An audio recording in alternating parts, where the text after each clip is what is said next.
tenemos el placer de contar con el doctor David Parra Reyes, que es doctor en Ciencias de la Educación y magíster en Neurociencias, especialista en motricidad orofacial por CEFAC, Brasil, miembro de la International Association of Orofacial Myology y de la Asociación Brasilera de Motricidad Orofacial, es directivo de la Sociedad Latinoamericana de Disfagia, SLAD, es docente en pregrado y posgrado en la Universidad Nacional Federico Villarreal, licenciado tecnólogo médico en terapia del lenguaje del Hospital Guillermo Almenara Irigoyen, Salud, es director científico y de investigación de la Comunidad de Motricidad Orofacial Latinoamericana, CMOL, y director del Centro de Motricidad Orofacial, CEMOF, y es presidente de la Asociación Peruana de Disfagia. Entonces, en nombre de la Asociación Argentina de Disfagia, doctor David Parra, le damos la bienvenida y le agradecemos profundamente la posibilidad de poder escuchar esta noche su disertación. ¿Cómo están? ¿Qué tal? ¿Se escucha el audio? ¿Todo bien? Se escucha muy bien. Ah, qué bueno, qué bueno. Bueno, ante todo agradecer a la Asociación Argentina de Disfagia por permitirme llegar a sus hogares en estas situaciones, ¿no?, de inamovilidad social, ¿no?, para compartir con ustedes este interesante tema, ¿no?, como patrones de en este caso de la postura cervical en alteraciones deglutorias, ¿no? Nuevamente, gracias a la doctora Valeria Tong, que ha tenido el privilegio de poder invitarme a poder compartir con toda la comunidad de asociados, ¿no?, de la Asociación Argentina de Disfagia. ¿Sí? Entonces, cuando gustes, Valeria, podemos iniciar. ¿Me comentas? ¿Sí? Empezamos entonces. Cuando gustes. Vamos. Podemos iniciar. Dale. A ver, vamos viendo. Dentro del patrón postural es importante observar y tener en consideración ciertas características, ¿no? Una de ellas, por ejemplo, es el patrón postural. Si nos ponemos a pensar un poco en lo que vendría a ser postura, tenemos que tener ciertas consideraciones muy importantes, ¿no? Obviamente, si vemos desde el punto de vista postural, ¿en qué relación esto nos va a influenciar a los patrones inadecuados en el patrón deglutorio? Si vamos a encontrar una respuesta completamente consecuente, alguna alteración estructural, por ejemplo, a nivel cervical, a nivel de articulación temporomandibular, y hay estudios, ¿no?, que se observan que cuando existe una alteración tanto en la cintura pélvica como en la cintura escapular, y más aún una alteración en la parte más inferior, ¿no?, como a nivel del fémur, ¿no?, y es más, características metacarpianas a nivel de pie o tobillo, por ejemplo, vamos a encontrar alteraciones que nos van a limitar algunas funciones del sistema estomatognático, ¿verdad? Dentro de esto vamos a observar de que la postura es muy importante determinar como una posición compleja y recíproca del cuerpo y de todas las extremidades, ¿no? Obviamente que van a relacionarse directamente con un patrón específico en el espacio. Tal es así que este sistema postural, ¿no?, ha sido definido ya muchas veces, ¿no?, como un patrón de una unidad central con una función de comando específicamente relacionado con el sistema nervioso central, ¿no? En este caso, que va a elaborar e integrar la información a través de ¿qué? De diferentes tipos de entradas, ¿no?, que denominamos aquí receptores, ¿no?, hacia un sistema efector, es decir, al sistema músculo-ligamentoso, ligamentario, como podemos llamarlo, ¿no? Y así varias unidades o subunidades, ¿no?, interconectadas y de intercomunicación que nos van a permitir brindar una capacidad propia a la estructura en el objeto de mantener y mejorar el tiempo y la función biológica al cual se pertenece. En otras palabras, a la función humana, ¿no? Aquí vemos, por ejemplo, los principales receptores, sin duda, son el globo ocular, ¿no?, y la parte podálica, en este caso, que es muy importante. Otros receptores, como el oído interno, ¿no?, muchas veces han sido considerados por mucho tiempo la estructura principal dentro de las estructuras de regulación, ¿no? Que nos va a permitir, obviamente, determinar el nivel de aceleración, ¿no? En función de la coordinación de la cabeza y los movimientos de los ojos cuando se realiza algún tipo de actividad. Dentro de estos factores vamos a encontrar diferentes receptores, ¿no? O parámetros que prácticamente son comandados por el sistema nervioso central, el cual van a permitir una integración de información, ¿no? Tanto de origen visual, táctil, propioceptiva y vestibular, ¿no? Tanto es así que ya en el año en 1976 aproximadamente, se empezaron a trabajar con diferentes tipos de receptores periféricos. Esto ya es una teoría bastante clásica, ¿no? De Sherrington, que hasta ahora sigue vigente, el cual va a escribir una serie de clasificación de estos receptores de origen periférico, ¿no? Como tenemos aquí los exteroceptores, ¿no? En el cual nos va a explorar prácticamente el ambiente externo, así como la parte cutánea y principalmente el gusto. Otro receptor periférico son los telereceptores, ¿no? Aquí son los clásicos, que es el visual, el auditivo, el olfativo, el cual va a percibir el estímulo que proviene, ¿no? de larga distancia, ¿no? Sin contacto con el cuerpo. Luego tenemos los propioceptores, ¿no? Estos son los receptores que se van a entrar en contacto directamente con nuestros músculos, los tendones, las articulaciones, sistemas laberínticos, por ejemplo, a nivel del oído interno, ¿no? Que recepcionan el estímulo, ¿no? Que nace al interior del organismo. Entonces, esto es muy importante como para poder entender las características, ¿no? Y las relaciones que puede existir entre cualquier alteración miofuncional con algunas características de las funciones orofaciales, ¿no? Dentro de esto es muy importante observar, ¿no? De que la propiocepción está dentro del factor fundamental dentro del sistema postural. Tal es así que es muy importante observar ciertas características, ¿no?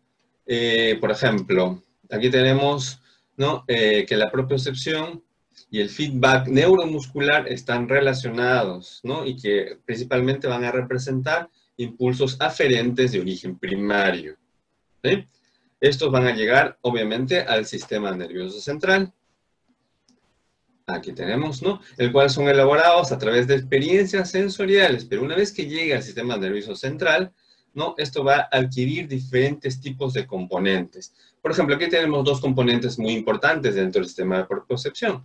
Un componente consciente, ¿verdad? Que en la práctica va a representar una variación especializada, por ejemplo, en la modalidad sensorial del tacto, ¿verdad? En este caso nos va a relacionar no solamente con el tacto, sino la posición de la sensación, de la posición en el movimiento articular. Y eso se llama sinestesia, como vemos aquí.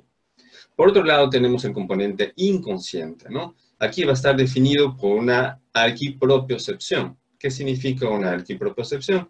¿No? En este caso va a estar involucrada estructuras más primitivas del sistema nervioso, ¿no? Por ejemplo, la médula espinal, tronco encefálico y parte primordial del cerebro. Si nos damos cuenta, ¿no? Tronco encefálico ya está relacionándose directamente con el centro vulvar de la respiración y la deglución, ¿verdad?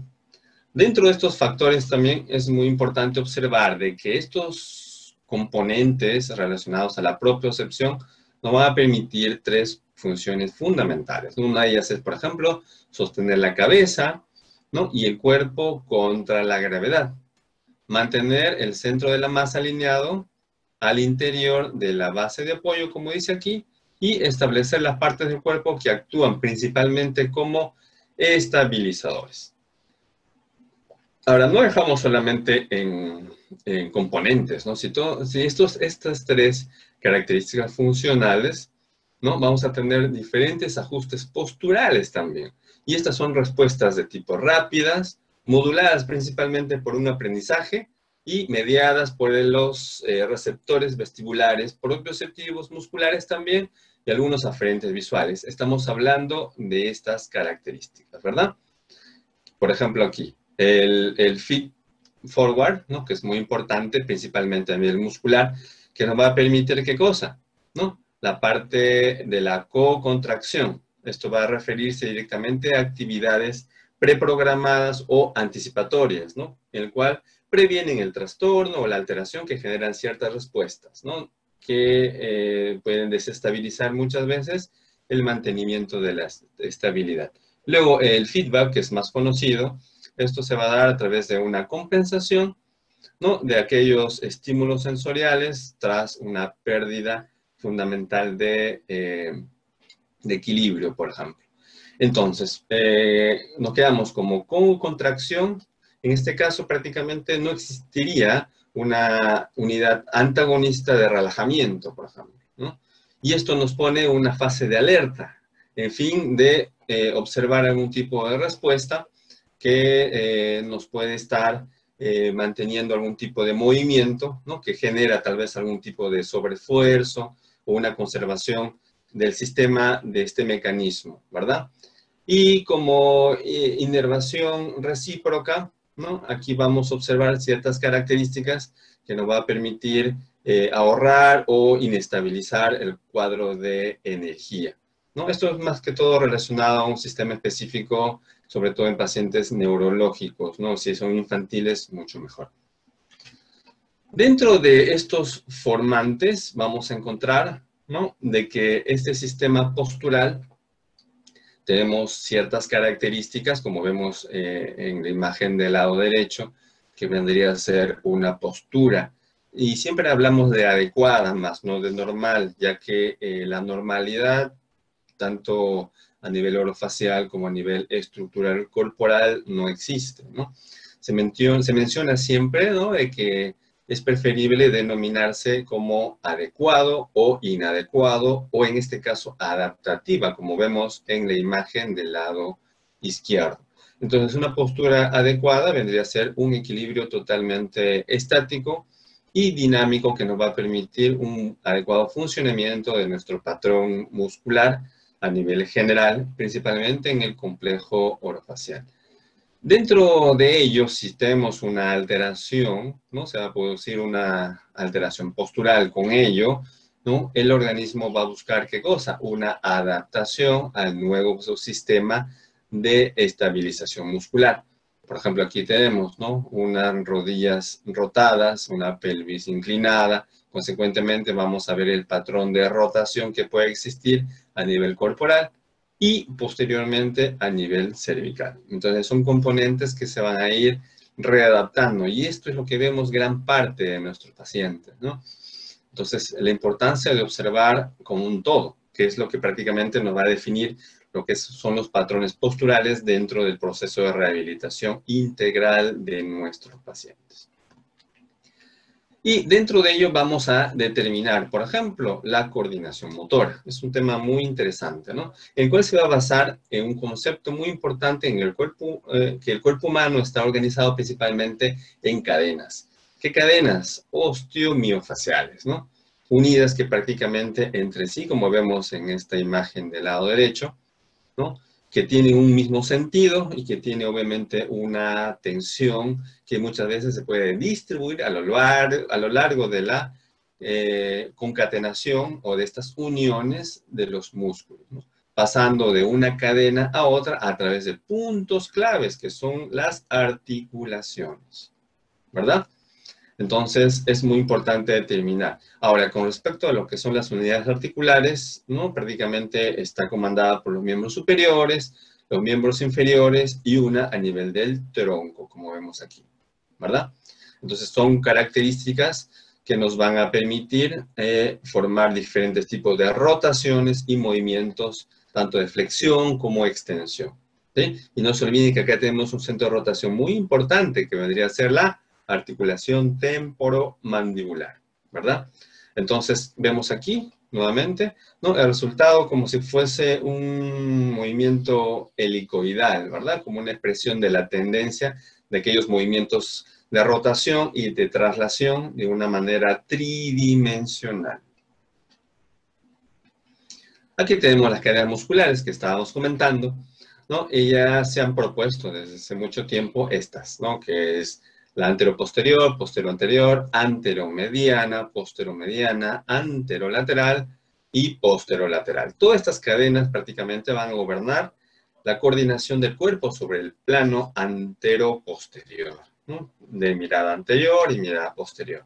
Y estas a su vez van a constituir el circuito del eje sagital, ¿no? Mientras entran en funcionamiento, por ejemplo, aquellas cadenas anterolateral y posterolateral, ¿no? Que constituyen y coordinan principalmente el circuito del eje horizontal o cruzado llamado también. Ahora vamos a especificar cada uno de ellos para tenerlo más en visión. Por ejemplo, el sistema sagital. ¿Qué es lo que vemos aquí? ¿Sí? Esta función nos va a permitir, ¿qué cosa? Tener una postura recta, erecta, ¿no? Va a depender exclusivamente, y algo muy importante, del mecanismo de extensión axial, en el cual nos va a permitir realizar ciertas funciones primarias, como por ejemplo, la respiración, la fonación y principalmente, ¿qué? La deglución, ¿no? Como puede realizarse en forma correcta. A ver, si lo vemos aquí, vamos a observar, ¿no? Aquí tenemos nuestras cadenas anteroposteriores, ¿verdad? Y vamos a observar de que tenemos diferentes grupos musculares, ¿no?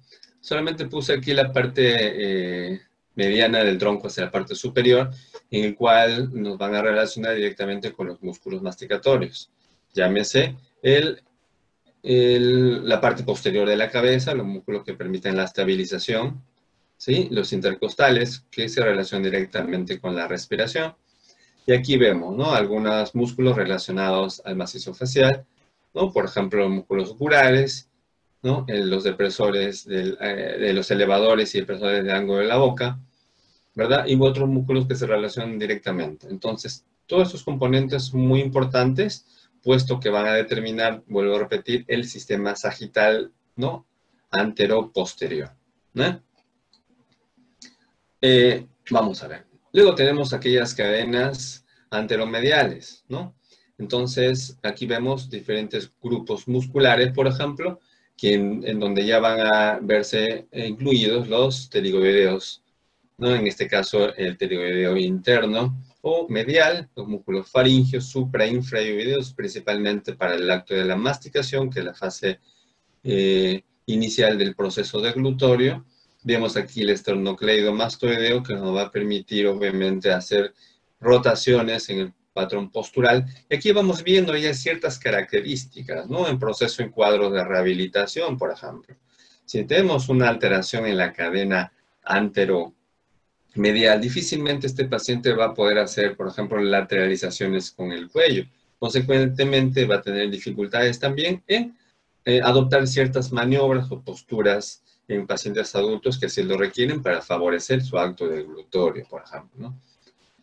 Entonces, esto es muy importante. Por ejemplo, en la cadena anteromedial, si todo el cuerpo se diera el caso, ¿no? De que es hipertónico, por ejemplo, será una flexión con una pérdida de la lordosis, ¿no? A nivel posterior.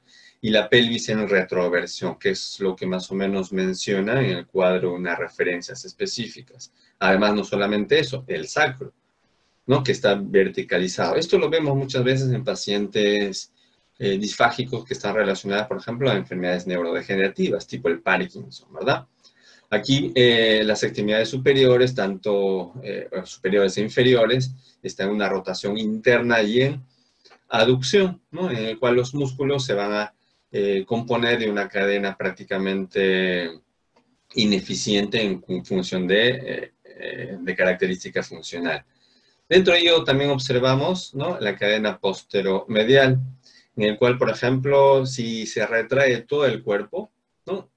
Estamos prácticamente en una situación de extensión, con tendencia a una lordosis total, ¿no? Inclinada prácticamente hacia la parte anterior, ¿no? Entonces, son características muy importantes. Y algo muy importante también en la cadena posteromedial, que vale la pena rescatar en función al acto deglutorio, es de que la columna cervical en la extensión, ¿qué es lo que va a hacer? Elevar la parte anterior del yoides. Obviamente, consecuentemente, la lengua va a hacerse muy funcionante aquí, produciéndose la protrusión lingual, ¿no? Con una tendencia a la clase 2 de mordida abierta, ¿no? Entonces, con una mordida abierta anterior. Nos damos cuenta de la importancia, entonces, de esta cadena que en forma indirecta nos va a causar alteraciones tanto estructurales como morfológicos a nivel del complejo orofacial, ¿no? O del sistema estomatoglossognático, como lo podemos llamar. Entonces, dentro de estas cadenas musculares existe también algo muy importante, como es el circuito del eje vertical, ¿verdad? En este caso vamos a observar de que existe siempre un paso, ¿no?, de la tensión entre las cadenas del eje vertical o sagital, que se da prácticamente por una secuencia de movimientos, como vemos aquí, ¿verdad? Una secuencia de movimientos en el cual, por ejemplo, al realizarse la deglución, ¿no?, se organiza siempre en una flexión y extensión de la cabeza, ¿verdad? Entonces, en esta posición vamos a analizar un poquito el patrón deglutorio en función a la cadena muscular del circuito eje vertical. Entonces, al iniciar un patrón adecuado en deglución, ¿no?, siempre nos organizamos en una flexión y una extensión de la cabeza, ¿verdad? ¿A partir de qué músculo? Tanto del músculo mentoniano y del labio inferior. Y esto nos va a dar una relación directa. ¿A qué cadena? La anteromedial. Pasando luego por el labio superior, aquí, ¿no?, al momento de hacer el cierre del labio superior para favorecer la masticación, ¿no? Pasando obviamente por la característica cigomática, ¿no? Y acá estamos viendo ya que va a mudar ¿a qué? A la característica de la cadena posterior y al occipito frontal, que es el músculo que va a la parte superior de la cabeza, ¿no? Esto ya entra a otro sistema muy importante, ¿no?, que es el posteromedial, esta cadena, para llegar prácticamente a los músculos suboccipitales y a los rectos anteriores laterales de la cabeza. Aquí vemos, ¿no?, que está formando parte de la cadena anteroposterior. Desde allí, ¿no?, desde esta característica vamos a observar que la tensión va a llegar prácticamente hacia la parte inferior. Vemos aquí, ¿hacia dónde? Al sacro, a través de los músculos posteriores de la espalda, por ejemplo, que forman la parte de la cadena anteroposterior, ¿verdad? Y de ahí se reenvía a las características sacroespinales, que son parte de los músculos posteromediales, para regresar a los suboccipitales. Se dan cuenta que es un parámetro muy importante que muchas veces no podemos tratar de identificarlo de una manera más específica. No se olviden que siempre cuando trabajemos un cuadro deglutorio o alteraciones específicas de la deglución, ¿no?, tenemos que observar todos estos patrones musculares asociados a las cadenas. Imagínense si este paciente está en posición echada, ¿no?, está hospitalizado, ¿dónde quedarían todos sus patrones, ¿no?, neuromusculares relacionadas a las cadenas? Completamente desalineadas, ¿verdad? En una sensación no solamente de hiperextensión de cabeza, ¿no?, sino que una alteración sensorial bastante prominente. Por eso es la importancia del trabajo fonoaudiológico dentro del tema intrahospitalario, ¿no?, o el paciente que está en cuidados intensivos, para facilitar estos patrones, ¿no?, mejorar un poquito el patrón cervical de movimiento y trabajar la parte sensorial a nivel intraoral. Y es muy importante observar aquí, ¿no?, los puntos clave del paso de la tensión, ¿no? Como vuelvo a repetir, en resumen o en forma esquemática vendría a ser el sistema hioides-lengua, ¿no?, en el cual pasa a nivel del sacro como punto 2, el eje a nivel de vértebras C0, C1 y C2, y conjuntamente con el eje que pasa a nivel del pubis. Entonces, todo es un patrón de un circuito tanto en cadenas posterior-anteriores, mediales y laterales. Se dan cuenta qué tan complejo es el patrón deglutorio si lo vemos a nivel postural, ¿verdad? Entonces, dentro de esto tenemos que observar, ¿no?, de que existe prácticamente un patrón muy importante del equilibrio, y esto nos da como consecuencia, ¿qué cosa? El patrón específico del tronco. El tronco es un eje muy importante a nivel corporal que va a reagrupar estas dos formas, ¿no?, de tensión. En este caso, el enrollamiento y la torsión. ¿Sí? Como vemos aquí en esta figura. Entonces, aquí observamos, ¿no?, de que la cabeza, obviamente cóncava, ¿no?, se va a prolongar prácticamente hacia la parte posterior, y con la columna vertebral, ¿no?, nos va a dar relación directamente al eje posterior. Entonces, aquí vamos a ver diferentes tipos de equilibrios, donde la cabeza prácticamente se relaciona directamente con la columna cervical. Entonces, este importante sistema cibernético postural, le llaman algunos autores, ¿no?, en el cual empezó a manejarse ya desde el año 49 aproximadamente con el esquema de Brody. Luego Castillo Morales fue modificándolo y todo lo demás, ¿no?, a través de una serie de piezas funcionales, tanto estructuras óseas como estructuras musculares, para tener consigo prácticamente el patrón postural deglutorio que ahora está muy de moda muchas veces por otros colegas dentro del equipo de rehabilitación en función a sus competencias, ¿verdad? Entonces, vemos aquí. Es muy importante determinar, ¿no?, que el hueso hioides va a representar un soporte óseo muy importante para la lengua. Entonces, de ahí nace lo que es el sistema cérvico-cráneo-mandibular hioideo, ¿verdad? Entonces, aquí en el ámbito de la rehabilitación postural, ¿no?, aplicada, prácticamente se observan diferentes tipos de situaciones en el cual la fundamental vendría a ser respetar la horizontalidad, ¿no?, a pesar del centro de paso que pueden existir en diferentes situaciones, tanto en el sistema muscular sagital y o cruzado. Entonces, ¿qué vemos aquí? ¿No? De que existe una relación prácticamente entre muchas inserciones musculares, ¿no?, que forman prácticamente el cráneo con diferentes estructuras, ¿no? En este caso, la musculatura supra e infrahioidea, el estiloideo, el digástrico posterior, ¿no?, prácticamente con la parte anterior, que es en la sínfisis pubiana, en el cual van a estar insertados los músculos, por ejemplo, el digástrico subiente anterior, ¿no?, el miloioideo, principalmente ellos, en función directa en la parte anterior también con el tórax, como vemos aquí, ¿no?, a nivel del esternoioideo y el esternotiroideo. Y sin dejar de lado este musculito muy importante que va en la escápula, que vendría a ser el omoioideo, ¿no? Entonces, al tener toda esta característica muy importante ioidea y muscular, ¿no?, vamos a tener que realizar, por ejemplo, este tipo de movimiento. Al hacer este tipo de movimiento de flexión de la cabeza, ¿no?, notamos de que su punto de origen de la flexión, ¿dónde es? A nivel del tronco. Consecuentemente, esto se hace de una manera bastante pronunciada. Entonces aquí, esto se organiza prácticamente a nivel posterior a la cervical. En este caso estamos hablando entre C2 y C6 aproximadamente, ¿no? Entonces esto va a involucrar directamente ¿a qué patrón? Al patrón ioideo. Entonces aquí vamos a observar de que esto prácticamente es un factor principal para tener dificultades, obviamente, o patrones de movimiento deglutorio. Si bien es cierto, existen maniobras específicas de posicionamiento, ¿verdad?, en momento de hacer la deglución. Una de ellas es, por ejemplo, de cabeza inclinada. Si nos damos cuenta y podemos hacer este ejercicio de cabeza inclinada, es muy importante saber el ángulo de inclinación. Les voy a dar un tip, ¿no?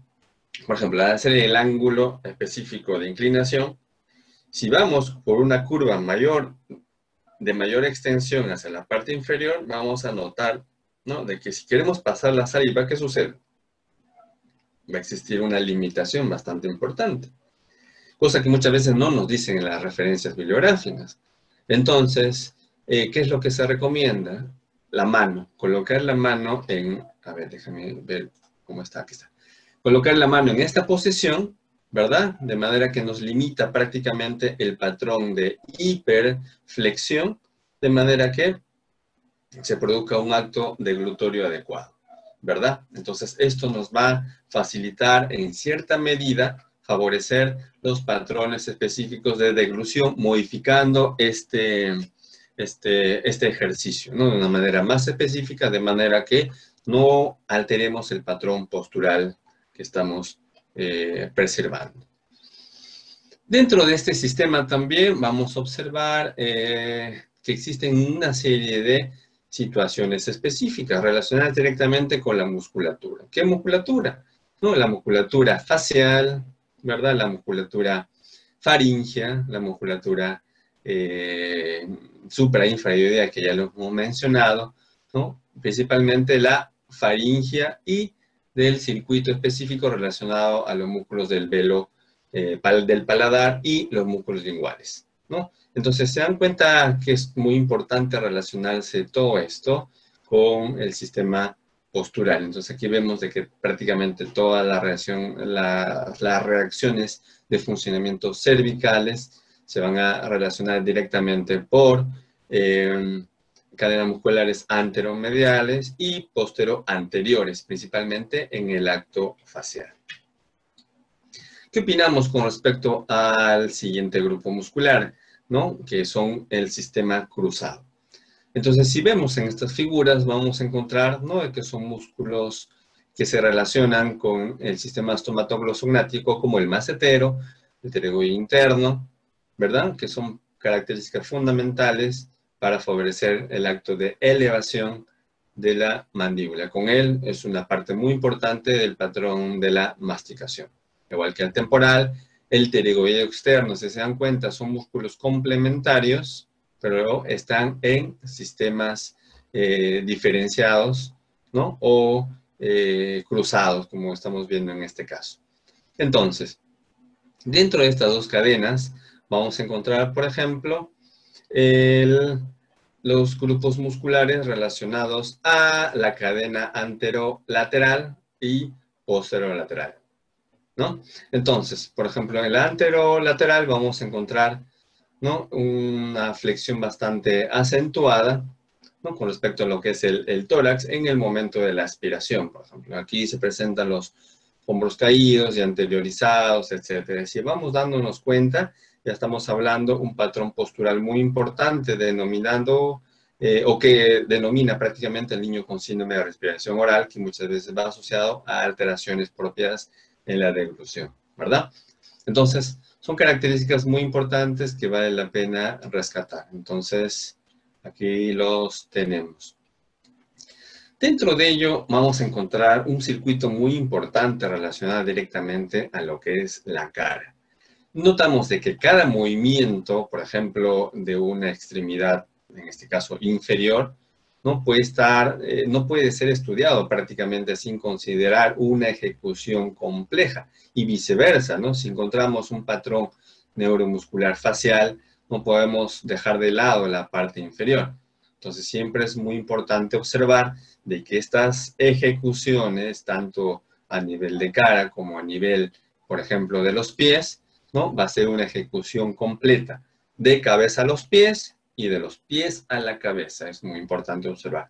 Entonces, esto es un concepto muy importante de asimilación, por ejemplo, ¿no?, en el cual el movimiento de la marcha tiene un origen primario a nivel del sistema cráneo-estomatoglossognático, ¿no? Entonces, se da la importancia, ¿no?, entre la característica del pie hacia la cabeza, ¿no? Específicamente, por ejemplo, por la función de la deglución. Siempre es muy importante y según las referencias actuales se está manejando todos estos patrones independientemente a la alteración estructural, tal vez de una clase 3 o una alteración del cervical, siempre ven la función y gran parte de esta función se ve alterada en la actividad deglutoria, ¿no? Por ello es muy importante observar también que el niño, cuando puede iniciar el proceso de caminata, por ejemplo, en forma correcta, siempre y cuando esté en perfectas condiciones, el sistema cérvico, cráneo, mandibular y oideo funciona en forma adecuada, ¿no? Esta es una referencia que corrobora la información de las cadenas anteriores. ¿Qué vamos a ver más allá? Si encontramos un poco con relación a la formación del plano oclusal, por ejemplo, ¿no? ¿Qué es lo que sucede aquí? Vemos aquí, ¿sí?, de que las fuerzas musculares son responsables, ¿no?, de este crecimiento mandibular, por ejemplo. Y ya vamos viendo un poquito con respecto a lo que es el desarrollo de ello a través de la postura, ¿no? ¿Esto qué quiere decir, no? De que estas características en función al desarrollo estructural nos va a permitir un empuje y esto a su vez una erupción específica de los dientes, notamos acá. Tanto es así que la contracción de este músculo que vemos aquí, ¿no? Que es parte del macetero, va a conllevar una ampliación del movimiento de la mandíbula y a un estrechamiento maxilar. Entonces, es muy importante manejar esto, ¿no es cierto? Con la contracción específica de los músculos maceteros. Por otro lado, vamos a observar aquí, ¿no? Que en este caso, tanto el pterigoideo interno como el pterigoideo externo, o medial y lateral, como quisiéramos llamar, no tienen una acción contraria, ¿no? En este caso, por ejemplo, la musculatura muscular va a determinar un acercamiento, ¿no? Con respecto a la coordinación para la expulsión de algunos dientes. Por ejemplo, la acción específica del pterigoideo, ¿no? Al cual se acerca directamente a los cóndilos, determina una mayor fuerza de expulsión a nivel anterior. Y con ello vamos a observar ¿qué cosa? La presencia de la erupción de algunos dientes deciduos inferiores, ¿no? Como son los primeros dientes. Entonces, resultantes a estos vectores, por ejemplo, vamos a encontrar que existen ciertas fuerzas musculares, ¿no? En el cual nos va a permitir una trayectoria en sentido vertical y distal. Ya estamos entrando en el plano de la oclusión. Entonces, se dan cuenta, una serie de cambios, ¿no? Nos van a permitir ciertas características que, si vemos la acción muscular, ¿no? Van a causar alteraciones o un buen funcionamiento de las estructuras relacionadas directamente a la erupción dentaria. Si tenemos un mal funcionamiento muscular, estas estructuras van a ser deficientes, consecuentemente la función ejercida por los dientes, que es la masticación, el primer acto de la deglución, va a ser deficiente también. En otras palabras, aquí vemos, ¿qué cosa? Nuestros dientes, ¿no? Que tiene obviamente, miren, una relación espacial muy importante con todas las estructuras que lo rodean, ¿verdad? Aquí tenemos los músculos maceteros, pterigoideos internos, externos, etcétera. O sea, son fuerzas centrífugas y centrípetas que van a permitir, ¿qué cosa? Valorar el alimento durante el proceso de la masticación.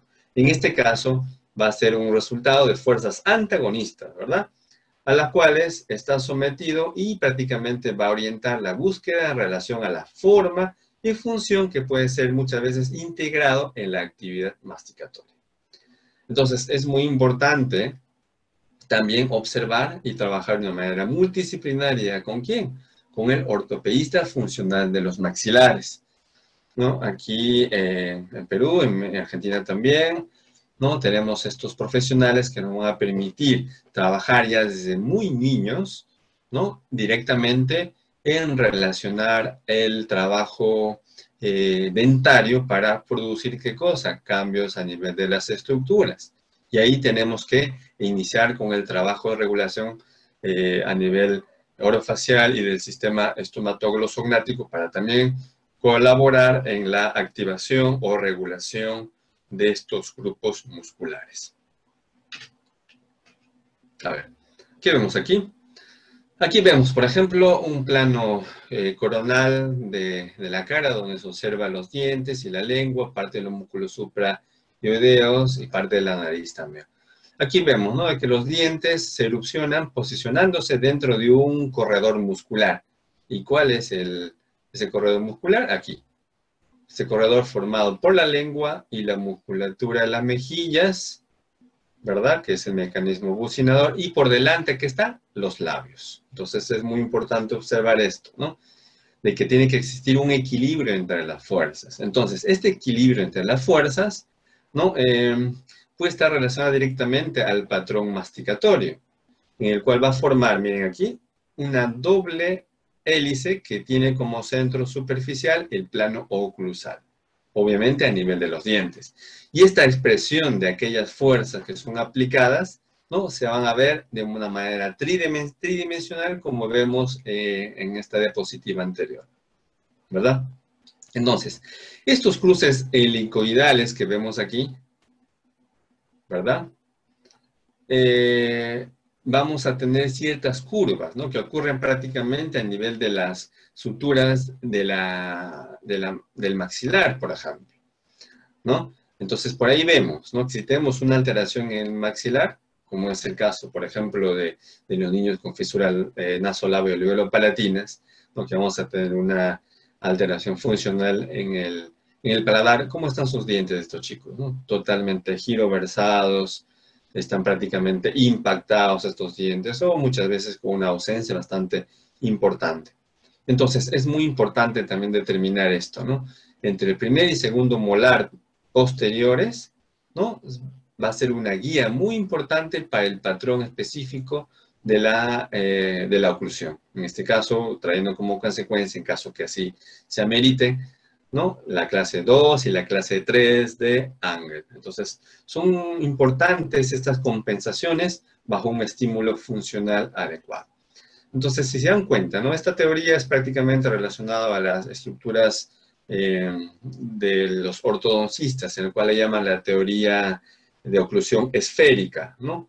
De Monson, en el cual va a relacionarse directamente estas estructuras y el equilibrio muscular de las fuerzas.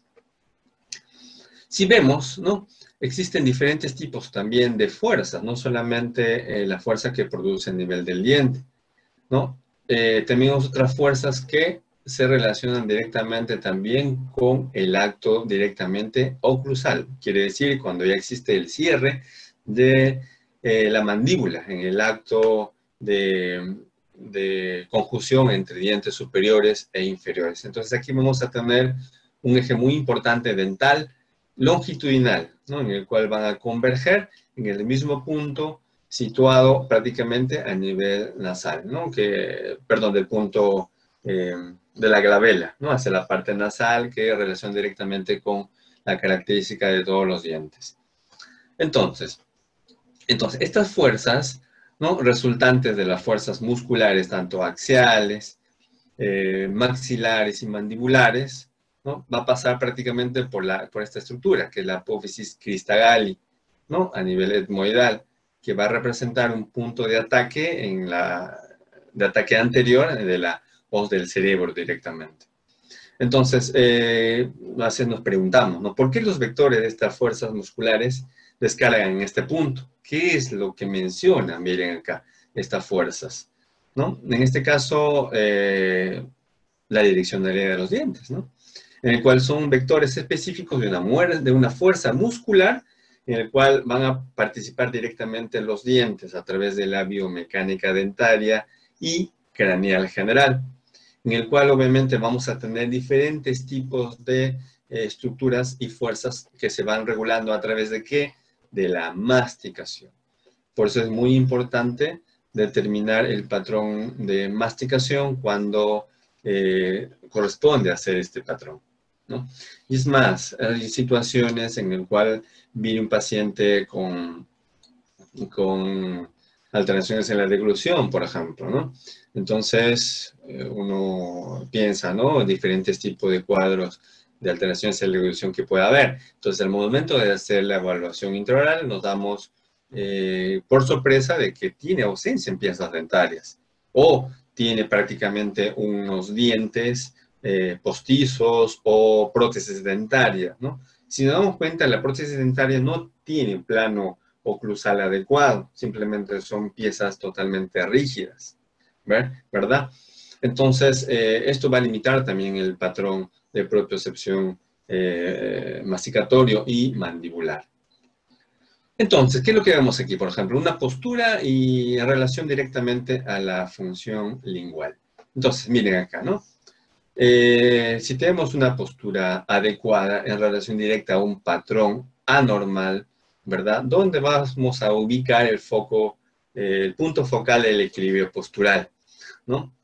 Hemos estado hablando ya de algunas funciones tanto primarias, ¿no? Como en este caso la respiración y la deglución, que son esenciales fundamentalmente para el desarrollo, ¿no? De un equilibrio postural adecuado. También muchas veces es conocido, ¿no? De que este paciente con esta característica de anteriorización, ya lo hemos comentado, ¿no? Como es el patrón de la respiración oral, ¿no? Se va a producir, ¿qué cosa? Una interposición lingual anterior, consecuentemente una mordida abierta anterior, ¿no? ¿Debido a qué? A la hiperextensión cervical con una posición avanzada de la cabeza, ¿no? Entonces, aquí tenemos una finalidad prácticamente que el niño adopte esta postura para mejorar la permeabilidad de las vías aéreas. Obviamente, esta función fundamental, pero causa muchas veces alteraciones en otras funciones, ¿no? Como por ejemplo la deglutoria y por ahí algunos componentes de fonoarticulación relacionados directamente a la alteración propia de las estructuras, ¿verdad? Entonces, ¿qué es lo que se busca directamente con respecto a una postura lingual en reposo? ¿No? Se tiene que analizar prácticamente, ¿no?, la relación directa que existe entre ciertas funciones, principalmente la respiración, ¿no? Con respecto a lo que es el cierre labial, por ejemplo, la postura y la función lingual en relación directamente a la columna vertebral, como vemos aquí, ¿no? Entonces, si nos ponemos a pensar de que la lengua obviamente representa un volumen tridimensional, ¿no?, que es un hidrostático, un hidrostato, ¿no?, muscular, ya que no tiene una forma definida y se va a adaptar de acuerdo a la función que corresponda. Entonces, esto va a asumir un rol morfogenético muy importante, ¿no?, principalmente en las fases iniciales de crecimiento y un rol de equilibrio ya en la fase intermedia. Estamos hablando de 15 años aproximadamente, ¿no? Y un rol, obviamente, de compensación ya en el patrón de fase adulta. Entonces, es muy importante observar ciertas características con respecto a ello, ¿no? Ciertos espacios, como vemos aquí, esos espacios de verticalidad, espacios de anterioridad y de lateralidad, prácticamente creadas por una falta de angulación entre el cráneo y la columna, ¿sí? Entonces, aquí vemos, ¿no? Entonces, dentro de este factor vamos a encontrar directamente las repercusiones, ¿no?, de ciertas características musculares que nos vamos a encontrar cuando encontramos una postura adinámica, como vemos aquí, ¿no? Entonces, cuando encontramos... ¿sí? David. Sí, qué interesante, digo, todo esto, ¿no? Sobre todo en los pacientes crónicos, y tenemos un par de preguntas. No sé si querés que vayamos haciéndolas o las dejamos para un momento determinado. Yo creo que dejamos al final, ya me falta tal vez unas Bueno, diapositivas y ya vos respondemos todo y lo vamos avisanos a... cuándo podemos ingresar con las preguntas. Sí, yo creo que damos un pequeño espacio y lo vamos haciendo, no hay problema. Bueno, Para ¿cómo no? terminar un poquito la idea, ¿no? Entonces vemos aquí, por ejemplo, en la imagen izquierda, ¿no?, el equilibrio anterior, y después de esta pérdida de extensión axial, se asocia prácticamente a una postura adinámica, como vemos aquí, en el cual, ¿qué es lo que va a suceder con la cabeza? Va a estar proyectada hacia adelante, con una extensión cervical y una compresión, aquí miren, una compresión atlanto-occipital, ¿no?, que prácticamente a nivel de C0, C1. En este caso se va a producir una lordosis lumbar que aumenta con la anteversión pélvica, ¿no?, y las rodillas extendidas, los pies cabo, valgo, etcétera, ¿no?, en que el cual va a ser básicamente una postura específica del respirador oral. Y esto, si nos damos cuenta, en planos totalmente inclinados, en un desequilibrio, vamos a encontrar una asimetría estructural a nivel del paladar, ¿no?, en el cual obliga a la lengua a trabajar directamente en torsión. Sí, es muy importante esto. Y observamos aquí tenemos los tres planos en el espacio, un plano inclinado en el proceso hioideo, un plano inclinado a nivel de la cintura escapular, ¿verdad? Y una compensación, nótense aquí los planos que no son paralelos, ¿no? Son asimétricos, una compensación de la cintura pélvica, ¿no? Produciéndose obviamente a una asimetría funcional de las extremidades inferiores y en los apoyos que se produce con los pies a nivel del suelo, ¿no? Entonces aquí vamos viendo diferentes tipos de características en el cual se va a producir un paladar prácticamente estrecho. Entonces, si nos damos cuenta dentro de estas funciones, ¿no? Las características muy importantes de observar el patrón cervical dentro del proceso de la deglución, iniciando por la masticación, por ejemplo, encontramos siempre un niño con ciertas características. Es muy importante observarlo también de esta manera, ¿no? Observarlo a nivel muscular y ver cómo están funcionando estas estructuras, ¿no? Como ya hemos estado observando, y viceversa, ¿no? Entendiendo directamente el funcionamiento de esos patrones biomecánicos, podemos ayudar a mejorar prácticamente este patrón de inestabilidad o de equilibrio funcional, como vemos, por ejemplo, en los niños con alteración neurológica. Y gran parte de estos pacientes, obviamente, van a tener alteración en el proceso de deglución. Yo creo que hemos terminado. Tal vez podemos explicar algunos conceptos más adelante como para poder complementar alguna información. Liliana Santamarina, la secretaria de la Asociación Argentina de Disfagia, que presidenta hasta hace poco tiempo, que tiene mucha experiencia en pacientes neurológicos, tiene un par de preguntas acá. Lili, si habilitas el micrófono. Hola. Hola Lili, ¿cómo estás? Qué Hola, gusto de ¿qué poder tal? ¿Cómo escucharte. estás? Saludos a la distancia.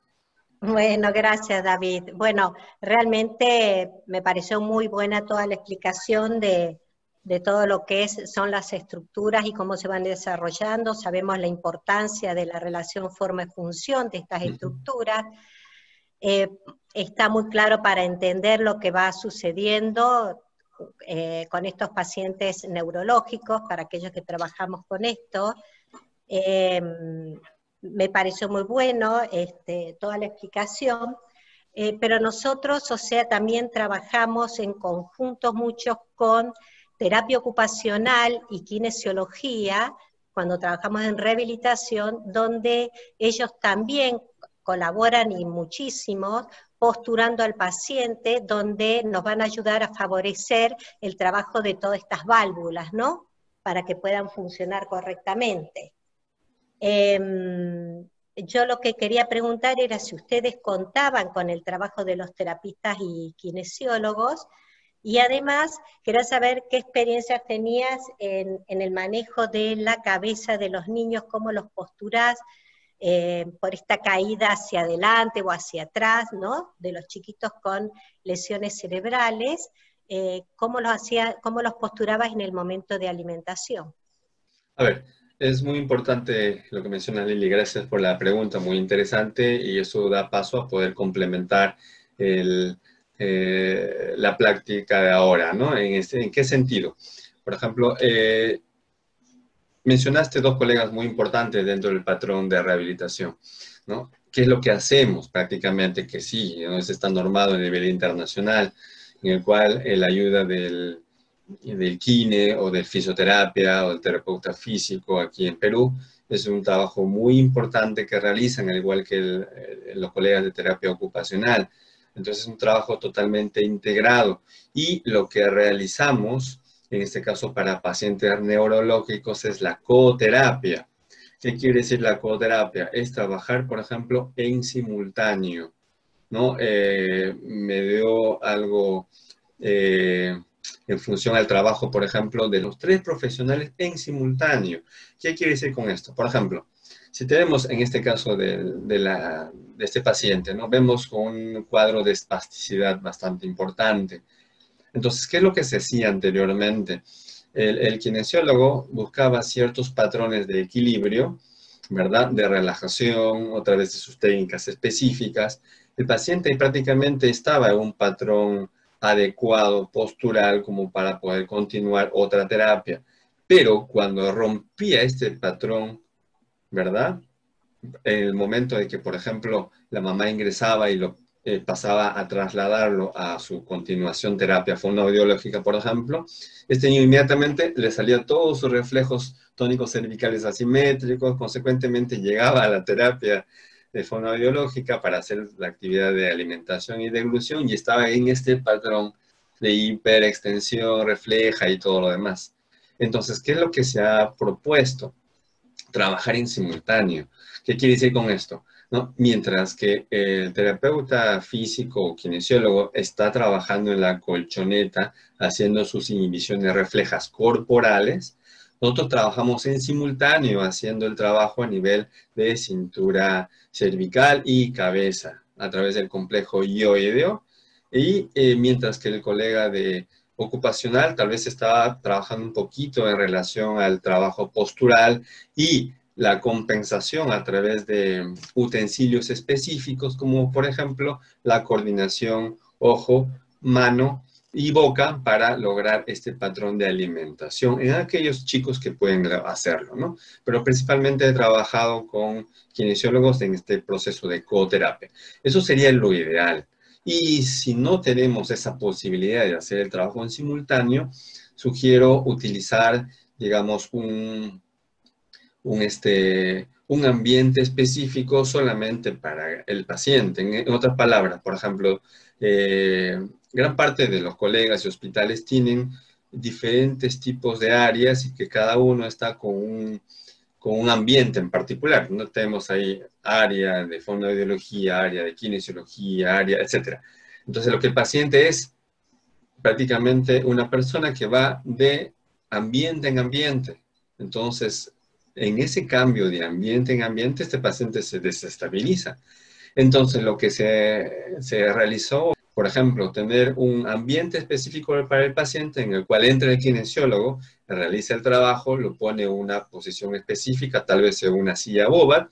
Nosotros ingresamos posteriormente a hacer el trabajo de regulación a nivel del componente estomatoglossognático a través del proceso de alimentación y demás cosas. Luego va entrando los demás colegas, cosa que este niño no pierde ese patrón postural de estabilización, ¿no?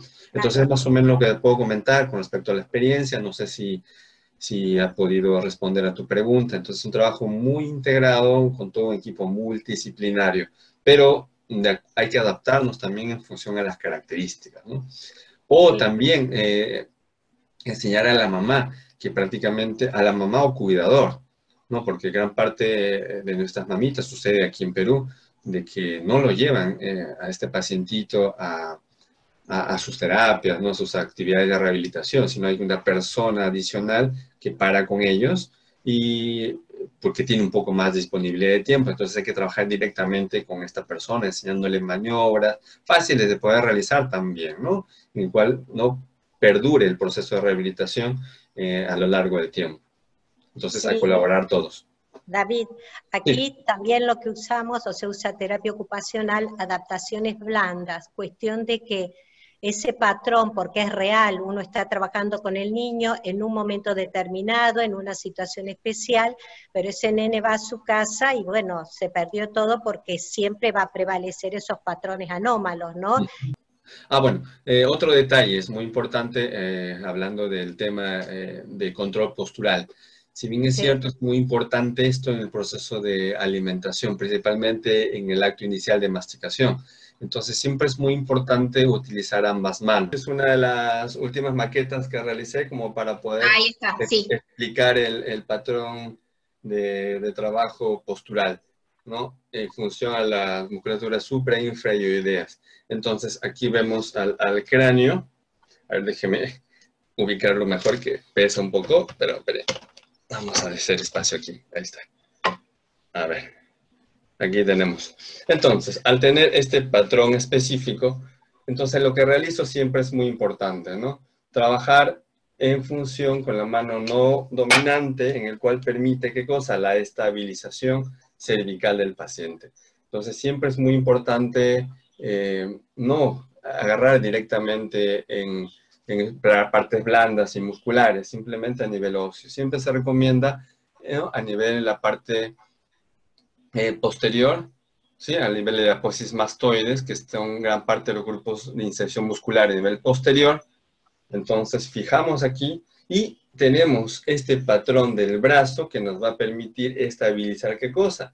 La columna cervical. Entonces, al tener este patrón muy importante de estabilización, ¿no? nos va a permitir controlar mucho mejor esos reflejos patológicos a nivel de cadenas cruzadas, por ejemplo, y se va a producir la actividad de apertura de boca, por ejemplo, y nos va a facilitar el proceso de alimentación. Entonces, es lo que podría recomendar un poco con ayuda en control cervical, siempre sujetando la parte posterior del paciente, ¿no? En caso que se necesite hacer alguna maniobra, siempre es muy importante, ¿no?, predecir a esta y ver cuál es la posición adecuada para deglutir. Es muy importante observar también, hablando de edades del paciente, mientras el paciente sea a temprana edad, la intervención específica de este proceso de tratamiento da la posibilidad de buscar, ¿no?, un cierto grado de patrón específico, ¿no?, en función a la verticalidad. Pero ¿qué sucede cuando hay casos de que llegan pacientes de 15 años, por ejemplo, ¿no?, con un patrón de hiperextensión completa, en el cual lo vamos a tener en esta posición en el proceso de alimentación, ¿no? Hay situaciones que se hacen, ¿no? He visto pacientes que están completamente en un ángulo bastante inclinado, deglutiendo de esta manera. Y al momento de hacer un cambio posicional, el paciente se atora. Entonces, revisando un poco de referencias bibliográficas, y encontré algo muy importante que decía, ¿no?, de que mientras más temprano sea el proceso de rehabilitación, tanto en tema de masticación como en de deglución, siempre es importante mejorar el patrón postural. Pero cuando ya tenemos una serie de características patológicas por más de 5, 8, 10 años, la idea es tratar de adaptar la posición postural como mejor pueda alimentarse o mejorar ese patrón deglutorio del paciente. No necesariamente llegar a la verticalidad o 90 grados. ¿Sí? Bien, también la doctora Patricia Tabaco, que también es miembro de nuestra comisión directiva de la asociación, tiene una pregunta. Hola Patricia, un gusto escucharte. Hola, buenas noches David, mucho gusto. David, yo tenía una pregunta con respecto a la intervención de los ortopedistas en Perú. Quería saber si trabajan desde temprana edad con los chiquitos y de manera, digamos, interrelacionada con la fonoaudiología, de manera que, digamos, ellos... digamos que el objetivo de ellos sería ir redireccionando este patrón de crecimiento cuando evalúan que no es normal, y si trabajan de manera interdisciplinaria con las fonos para que vayan aportando desde lo funcional al trabajo de reorganización de este patrón de crecimiento. Claro que sí, Patricia. ¿En qué sentido? Por ejemplo, la ortopedia funcional o maxilares aquí en Perú es relativamente nueva, ¿no? ¿Nueva en qué sentido? Porque recién la tenemos aproximadamente hace 4 años atrás. Sí. Me imagino que en Argentina, Brasil, esto ya han estado trabajando desde hace mucho tiempo. Y es más, se ha iniciado, ¿no?, la carrera de fonoaudiología por estudios relacionados a odontología. Entonces, al tener este trabajo complementario, ¿no?, tenemos equipos de trabajo, tanto en el hospital como de manera privada, a través del Centro de Motricidad Orofacial, en el cual tenemos a un colega que se llama Jimmy Gamboa. Con él trabajamos directamente desde muy pequeños, ¿no? ¿En qué sentido? Por ejemplo, no solamente con él, trabajamos con un equipo multidisciplinario, principalmente en aquellos casos, por ejemplo, con respiración oral. Viene un caso, por ejemplo, para nuestra otorrino, que es la doctora Helen Angulo, ¿no? Ella hace el diagnóstico diferencial, ¿no? Vemos si realmente este paciente tiene un patrón específico de respiración oral por adenoides, por ejemplo, hipertrofia adenoidea. Entonces se hace el factor correspondiente y determina que sí existe una alteración por esa disfunción. Consecuentemente pasa a evaluación directa con el ortopedista funcional de los maxilares, en el cual hace directamente un plan de actividades y tratamiento de regulación dentaria, expansión del paladar, por ejemplo, ¿no es cierto? Y luego pasa para fono específicamente para el área de motricidad orofacial, en el cual soy especialista. Hacemos la evaluación directa y vamos viendo cómo está la función muscular, principalmente Claro. viendo cómo está la fuerza, el tamaño muscular y sus limitaciones con respecto al patrón masticatorio y o deglutorio, Claro. en el cual el trabajo es en simultáneo, no tenemos que esperar mucho tiempo. El ortopedista ya empieza a trabajar, digamos, el trabajo directo con las prótesis, ¿no?, de expansamiento, por ejemplo, o expansores dentarios. Entonces, Claro. otro detalle es muy importante esto, ¿no? A veces se recomienda nuestra intervención antes para trabajar de una manera sensorial, ya que el niño muchas veces quiere tocarse el diente y es una sensación de náusea. Imagínense tener prácticamente una patología casi las 24 horas del día, ¿no?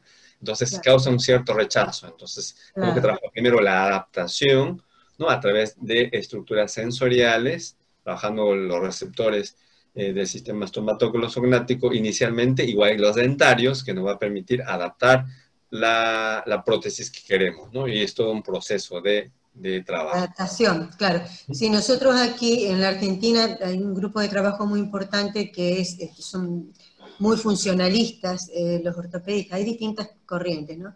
Sí, pero sí. Nosotros trabajamos en los niños con patología neurológica y sin patología neurológica, donde realmente trabajamos desde temprana edad, primero para ver si hay una vía aérea superior calibrada, ¿no es cierto? Es decir, si no hay una hipertrofia ni de amígdalas faringias o palatinas que estén allí, digamos, ocupando espacios aéreos que realmente son importantes porque, digamos, el pilar para nosotros también del crecimiento maxilofacial es la respiración nasal. Garantizado eso, ya se puede, digamos, el ortopedista trabajar, porque si no sería muy dificultoso para este niño tener una prótesis dentro de la boca si no tiene una buena posibilidad de ventilar por su nariz. Claro que sí. Y algo para complementar, Patricia, discúlpate que te corte, de que se me vaya la idea, es, por ejemplo, tener criterios específicos de elección, tanto del ortopedista como del especialista en motricidad orofacial o fonoaudiólogo. ¿En qué sentido? Ver cuáles son los patrones reflejos patológicos de este niño neurológico, ¿no? Porque si una mordida refleja, por ejemplo, una hipersensibilidad intraoral, vamos a tener dificultades para poder ingresar a la boca, ¿no? Entonces puede causar muchas veces atragantamiento o romper el aparato. O sea, son criterios de elegibilidad siempre y cuando se va a trabajar con pacientes neurológicos. Mucho cuidado. Sí, es así, es así. Bueno, muchas gracias, David, muy claro. De nada, Patricia, un gusto. Bueno, ahora te presentamos una pregunta. Tenemos a María Laura Malara. La licenciada Malara es una especialista en disfagia pediátrica muy conocida en Mendoza, también socia de nuestra asociación. María Laura. Un gusto, María Laura. Qué gusto. Hola, mucho gusto. Me encantó tu charla. Primero, soy Marisa Laura. Perdón, Marisa Laura. No hay problema, siempre pasa. Mi pregunta es en forma, por ahí específica, en los chicos que comen en forma independiente, que no necesitan esa ayuda postural que uno les da. ¿Cómo lográs manejar a través de la terapia el correcto posicionamiento de la lengua y de la postura? O sea, la postura que va a llevar al correcto posicionamiento de la lengua también, y que está asociado también a una respiración bucal. Ya, habría que ver eso. Ahora, ¿este niño va a tener patrones posturales deglutorios anormales o masticatorios? ¿Cuál es su característica? ¿Probablemente con interposición lingual? Tiene interposición lingual, no tiene fuerza masticatoria, y bueno, tiene una... Es neurológico, ¿verdad? Sí, es un EGNE.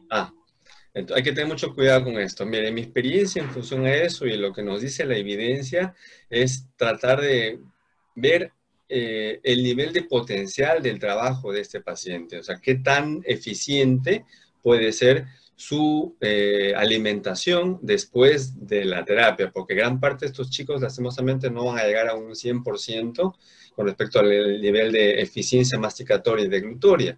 Si imagínate que anteriormente estaba con la lengua totalmente afuera, con patrón de babeo bastante prominente y sin posibilidad de hacer masticación, y ahora vemos de que está interponiendo los dientes, la lengua entre los dientes y tratando de masticar y deglutiendo en perfectas condiciones, yo diría que se ha hecho un perfecto trabajo hasta el momento. Siempre y cuando observar cuáles son los patrones específicos. Por ejemplo, si tenemos una mordida abierta anterior, o sea, la única manera que este niño pueda generar una mayor presión de fuerza intraoral negativa para la deglución es interponiendo lengua en dientes, porque si no, no existiría esa fuerza que le permita llevar el alimento hacia la parte posterior. Entonces es muy importante determinar este patrón oclusal. Si todavía la tiene, persiste, difícilmente vamos a poder hacer algo, ¿no? La otra opción es estabilizar a través de maniobras posturales, por ejemplo, al momento de si este niño cognitivamente está adecuado o logra escuchar algunas preguntas o comprender algunas cosas. Simplemente... No, sí, va incluso en escuela común, así que... Excelente. Entonces vamos viendo primero su patrón masticatorio. Cada cuántas veces se empieza a deglutir. Entonces cuando ya está en proceso de deglución, cerramos aquí y favorecemos a la deglución. Cosa que vamos generando un patrón específico de reconstitución neurológica en función a la adaptación del movimiento, ¿no? Bien. Y si se podría realizar mucho mejor, decir que específicamente coloque la lengua en la parte, ¿no? La parte superior, detrás de, en este caso, los dientes incisivos superiores, ¿no? Sí, y eso lo he logrado. El proceso Claro, he logrado que coloque la lengua en su lugar para poder deglutir. Estamos trabajando con la fuerza masticatoria, pero me falta por ahí esto del cierre labial.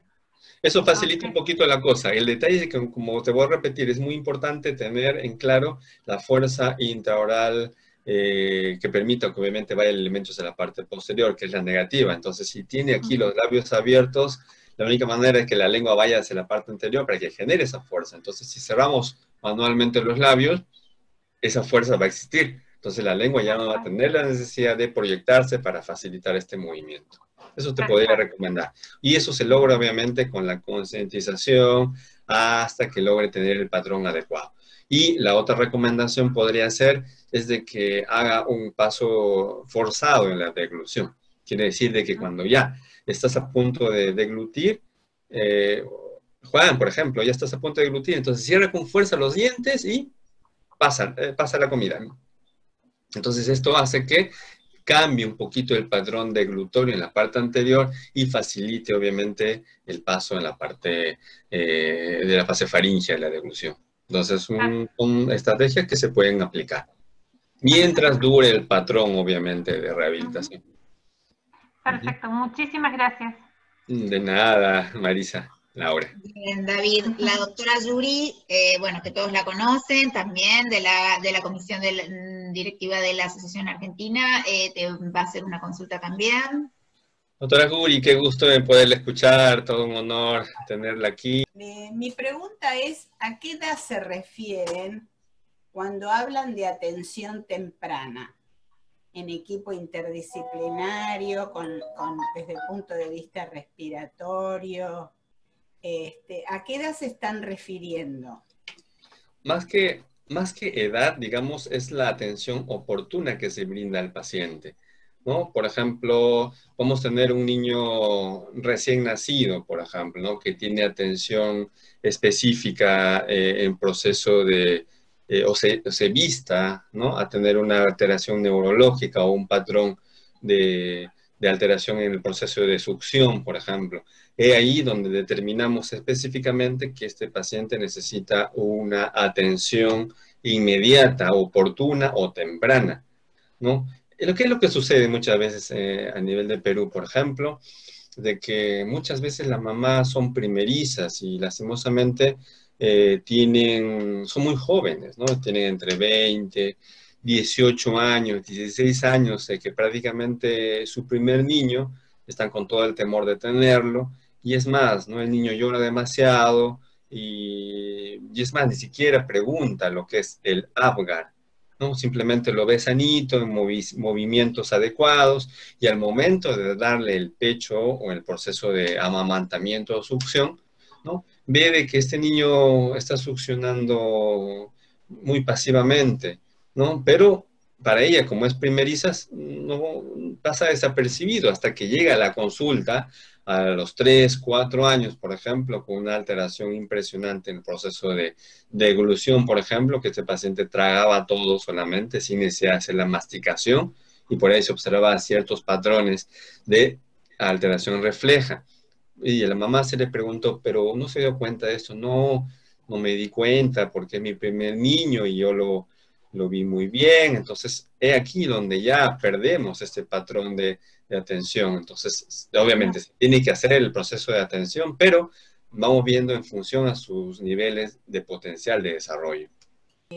Mi pregunta iba dirigida a que cuando hoy se hablaba de vía aérea y de obstrucción de la vía aérea en edad temprana, tener en cuenta que en crecimiento y desarrollo no siempre la actitud es quirúrgica, dado que en las estructuras craneales va creciendo en crecimiento y desarrollo, y la adenoide, si no está inflamada, queda en el mismo nivel de desarrollo sin crecer.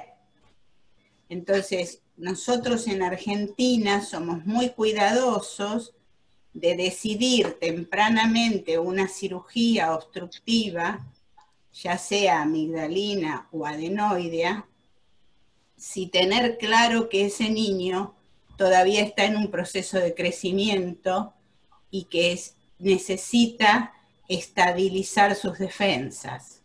Entonces, por eso preguntaba esto, para que el concepto, digamos, para quedarnos tranquilos con el concepto de que no siempre esta es una resolución y que tenemos que pensar en este criterio a través del criterio de desarrollo, ¿no? No, tiene razón. Por ejemplo, ¿qué es lo que sucede? Y también se realiza en todas las partes, ¿no? del mundo. ¿En qué sentido? Por ejemplo, el criterio de intervención quirúrgica, ortopédica o funcional, en este caso para el cuadro de hipertrofia adenoidea, por ejemplo, lo que realizamos con el otorrino siempre en contacto directo es observar, ¿no es cierto?, qué tanto limita la luz en función a la parte ventilatoria. Si hay mucha limitación, en todo caso se podría hacer antes del quirúrgico, que es lo que se piensa al final de todo, hacer un tratamiento con aerosoles, ¿no? un tratamiento medicamentoso que facilita, en este caso, la reabsorción de este cuadro hipertrófico a nivel de adenoides. Entonces, con esto facilita un poco las cosas. Hablando de adenoides, es muy importante también condicionar estos factores. ¿En qué sentido? Por ejemplo, nuestra otorrina, trabajando ya bastante tiempo con estos casos, se ha dado cuenta de algo muy importante. Porque gran parte de los otorrinos que uno manda el examen, ¿no?, para descartar cuadro de obstrucción por adenoides, es una placa, ¿no?, de cabo en forma lateral.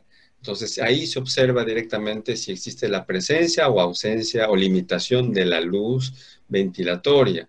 Pero es muy importante observar aquí de que esta placa solamente es a nivel lateral. Consecuentemente, vamos a ver al adenoide en un sentido solamente unilateral y no en 3 dimensiones. Y da la impresión, ¿no?, y se ha observado de manera objetiva de que este adenoide está siendo obstruido, pero en el sentido horizontal. Y este sentido horizontal va a causar alteraciones auditivas, ¿no?, como por ejemplo una presencia de una otitis que se saca con un diagnóstico específico en el cual va a determinar que a través de la timpanometría está afectando directamente o está siendo afectado directamente la audición por la presencia del adenoide. Entonces, es un trabajo que se ha realizado durante bastante tiempo con la evidencia de que siempre es muy importante la clínica y no que solamente te tomen una placa de cabo lateral, sino hacemos una timpanometría que complementa, ¿no?, el examen otorrinolaringológico para ver y determinar específicamente la hipertrofia adenoidea. Entonces, en dos sentidos, tanto horizontal como vertical.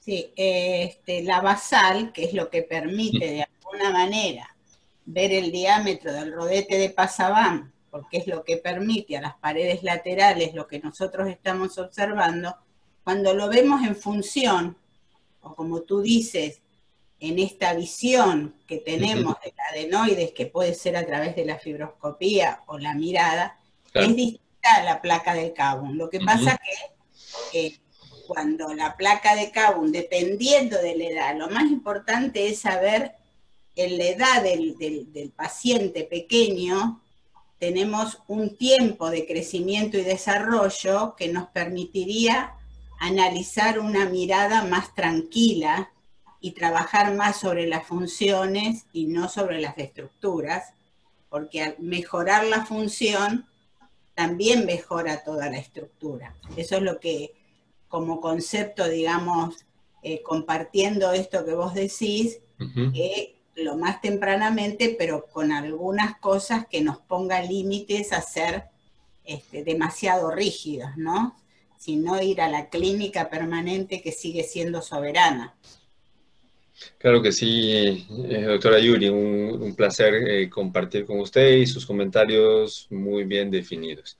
Excelente, excelente. Y obviamente cada paciente es completamente diferente, ¿no? Su manera de abordaje y trabajo multidisciplinario completamente diferentes también. Bueno, muchas felicitaciones y dejo en manos de mis colegas. Un cariño. A vos también, un abrazo grande. Liliana Santamarina. Sí, ¿qué tal? Bueno, la verdad es que me pareció muy enriquecedor, la verdad, David. Entiendo también que cuando uno empieza a explicar qué difícil que es, porque, por ejemplo, refiriéndome a lo que yo hago, que es neurológico, muchas veces las respuestas que uno puede dar, que son como generales, y sabemos que cada paciente es particular, con diferentes grados de severidad, y entonces de pronto uno tiene en su mirada un paciente sobre el cual hablo y de pronto la otra persona puede estar pensando en otro paciente con una complejidad mayor o menor de la que hablo. Entiendo de que estos pacientes, refiriéndome a los neurológicos, van a ir a pesar de estas alteraciones en el desarrollo digamos, de las estructuras por esta patología que tiene, van a hacer de que su deglución igualmente vaya compensándose, es decir, que no siempre esta alteración va a dar una disfagia severa, pero para nosotros es sumamente importante observar también la función a través de la videofluoroscopía, porque ahí vemos cuán se pudo compensar esta deglución. Y lo que quería decir, por lo que dijo Silvia, que se habló de las hipertrofias tanto adenoideas como amigdalinas, que no nos olvidemos que todos los niños neurológicos también tienen adenoides y tienen amígdalas que pueden estar hipertrofiadas y que a veces uno se come cada descuido y por no haber observado eso. Así que bueno, me encantó, muy clara tu exposición, David. Muchas gracias. Gracias a vos, Liliana. Sí, tienes completamente razón, ¿no? A veces uno, cuando ve un patrón neurológico, inicialmente, si vos no tenés la práctica o el ojo clínico que le llaman, ¿no? No observas estos detalles, entre comillas, pequeños, pero sumamente importantes, ¿no? Y ahí te vas a dar cuenta de que este paciente no es que esté con la boca abierta o su malposición dentaria o palatal es por el cuadro neurológico, sino que simplemente tenía la vía nasal obstruida, ¿no? Entonces, Claro, son claro. temas importantes que se tienen que trabajar y observar siempre al detalle. Antes de hacer el patrón respiratorio, en este caso la corrección directamente de las funciones, es importante una buena evaluación. ¿no? Y todo ello a través de un marco teórico que nos pide, que nos den herramientas de poder ver al paciente de una manera integral, que es fundamental. Claro. Uh-huh. Muy bien, muy bien. Bien, Liliana, gracias por la pregunta y buen complemento, excelente. Bueno, Liliana nos va a hacer la despedida, entonces, así yo los despido, te agradezco muchísimo, David, por todo, gracias por la charla, fue excelente, y los dejo con Liliana, que nos despide hasta el próximo encuentro, que va a ser muy prontito. Bueno, gracias, la verdad es que agradecemos a todos, agradecemos a David y agradecemos a todas a las profesionales colegas que han puesto interés en este tema y que es tan importante tener en cuenta la parte también anatómica del paciente y poder un poco entender por qué es que van sucediendo todas estas alteraciones luego en la función y las alteraciones digamos, en la actividad o en el movimiento de las válvulas en el momento de la deglución. Así que muchas gracias a todos y nos vemos en la próxima. Gracias a todos por permitirme llegar a ustedes, ¿no? Agradeciendo nuevamente a la Asociación Argentina de IFAGIA, porque nos permite dar un espacio, ¿no? En estas situaciones que me permiten llegar a sus hogares, compartirles algo de teoría en función a las cosas prácticas que se van realizando dentro del patrón de rehabilitación, ¿sí? Desde el punto de vista de motricidad orofacial.